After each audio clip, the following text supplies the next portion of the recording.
নমস্কার বন্ধুরা, চৈতালির পাকশালায় তোমাদেরকে স্বাগত। আজকে আমি মটনের রেসিপি তোমাদের সাথে শেয়ার করছি। এখানে 1 কেজি মাটন নিয়ে নিয়েছি। মাটনটাকে আমি ভালো করে ধুয়ে নিয়েছি, উষ্ণ গরম জলে ধুয়েছি। এবার আমি হলুদ দিয়ে দিলাম 1 চামচ মতন, 1 চামচ মতন নুন দিচ্ছি, সর্ষের তেল দিচ্ছি। এবার এগুলোর সাথে ভালো করে মাখাবো। মাখিয়ে আমি আধ ঘন্টা মতন ঢাকা দিয়ে রেখে দেবো। আর অবশ্যই মাটনটাকে আমার মনে হয় উষ্ণ গরম জল দিয়ে মাখলেই ভালো হবে। দেখো ভালো করে মাখাচ্ছি।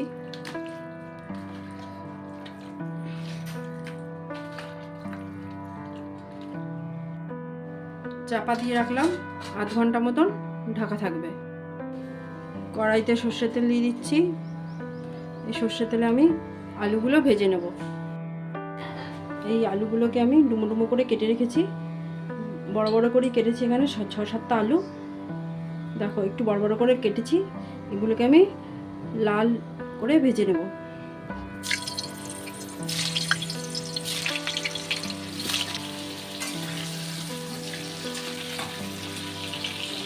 একটু নাড়াবো চাড়াবো, দেখো লালচে রং ধরতে শুরু করেছে। এবার আমি হাফ চামচ মতন হলুদ আর হাফ চামচ মতন নুন দিয়ে ভালো করে নাড়িয়ে চাড়িয়ে নেব। 7-8 মিনিট মতন ভাজলেই হবে। আমার ভাজা হয়ে গেছে। আলুগুলোকে আমি নামিয়ে নিচ্ছি। কড়াইতে আর একটু সর্ষের তেল দিয়ে দিলাম আর জিরে ফোড়ন দেব। এখানে আমি 4টে বড় সাইজের পেঁয়াজ দেখো কুচি করে কেটে নিয়েছি। এবার ওগুলো আমি ভালো করে লাল লাল করে ভেজে নেব। তেলের মধ্যে দিয়ে দিচ্ছি।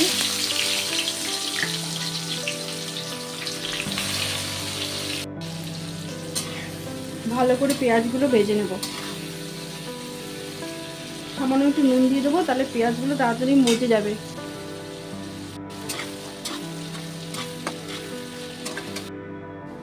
দেখো আমার পেঁয়াজটা প্রায় ভাজা হয়ে এসছে। আর আমি কি কি মশলা বাটবো সেটা তোমাদের দেখিয়ে দিচ্ছি। দেখো আদা, রসুন, লঙ্কা, পেঁয়াজ, টমেটো। এখানে 2টো টমেটো আছে, আর এখানে একটা পেঁয়াজ আছে টুকরো করে কেটে নিয়েছি। আর রসুনগুলো দেখে নাও আর লঙ্কাগুলো দেখে নাও। এগুলো সব আমি বাটবো। দেখো পেঁয়াজগুলো ভাজা হয়ে গেছে। এবার আমি বাটা মশলাটা দিয়ে দেবো, দিয়ে ভালো করে কষাবো। একটু বাটিটা ধুয়ে একটু জলটাও দিয়ে দেবো। এর মধ্যে হলুদ দেব,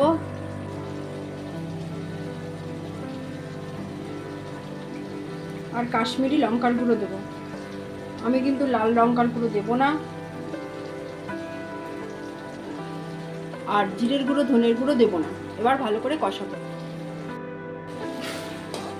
গ্যাসের আঁচটা কম করেই কষাবো, তাহলে কষানোটা ভালো হবে। আমার কষানো হয়ে গেছে। এবার আমি এর মধ্যে ম্যারিনেট করা মটনটা দিয়ে দেবো।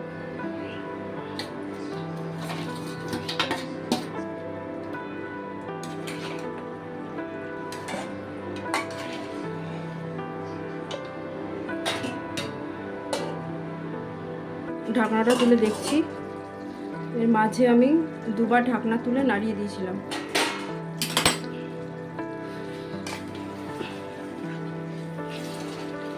এবার এর মধ্যে আলু দিয়ে নাড়িয়ে চাড়িয়ে নেব। তার আগে ওই নুন দিয়ে নেব।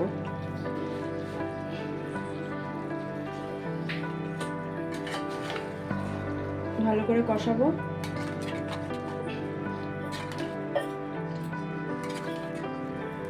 মেশানো হয়ে গেছে। 4-5 মিনিট পর আমি এবার এর মধ্যে গরম জল দিয়ে দেবো। গরম জল দিয়ে দিচ্ছি, খুব বেশি গরম না, উষ্ণর থেকে একটু বেশি গরম জল। ভালো করে নাড়ি চাড়িয়ে নেব। জল দিয়ে ভালো করে মিশিয়ে নিয়েছি। এবার শুধু মাংসগুলো আমি প্রেশার কুকারে নিয়ে নেব ঝোল সমেত। আলুগুলো এখন প্রেশার কুকারে দেবো না। এবার আমি এর মধ্যে নুন দিয়ে দেবো, পরিমাণ মতো নুন দিলেই হবে। নুন দিয়ে ভালো করে নাড়িয়ে চাড়িয়ে নেব, খুব ভালো করে মিশিয়ে দেব। ব্যাস মেশানো হয়ে গেছে। এবার আমি প্রেসার কুকারের ঢাকনাটা লাগিয়ে দেবো, লাগিয়ে দিয়ে 3টে সিটি দেবো। 3টে সিটি দিলেই হবে। ব্যাস 3টে সিটি দিয়ে দিয়েছি। এবার একটু নাড়িয়ে চাড়িয়ে নিয়ে আমি এর মধ্যে আলুগুলো দিয়ে দেবো। সব আলুগুলো আমি আস্তে আস্তে এর মধ্যে দিয়ে দেবো। আর আলুর সাথে সামান্য ঝোল ছিল, ওগুলোও দিয়ে দিলাম। এর মধ্যে আমি কতগুলো কাঁচা লঙ্কা, চেরা কাঁচা লঙ্কা দিলাম। তোমাদের ইচ্ছা হলে দেবে, না হলে দেবে না। গরম মশলা গুঁড়ো দিলাম, দিয়ে ভালো করে মিশিয়ে নিলাম। দেখো প্রেসার কুকারটা আমার ছোটো হয়ে গেছে, পুরোটাই ভরে গেছে। এবার ঢাকনা দিয়ে দেবো, একটা সিটি দেবো, আর হাওয়া বেরিয়ে গেলে ঢাকনাটা খুলে নেব। একটা সিটি দিলেই হবে। দেখো আমার রান্নাটা রেডি হয়ে গেছে। তোমাদের যদি ভালো লাগে তোমরা বাড়িতে এইভাবে রান্না করবে, আর লাইক করবে, শেয়ার করবে, আর সাবস্ক্রাইব করে দিও। এবার একটা আমি বাটিতে সার্ভ করে দেখাচ্ছি। Bye, thanks for watching, by.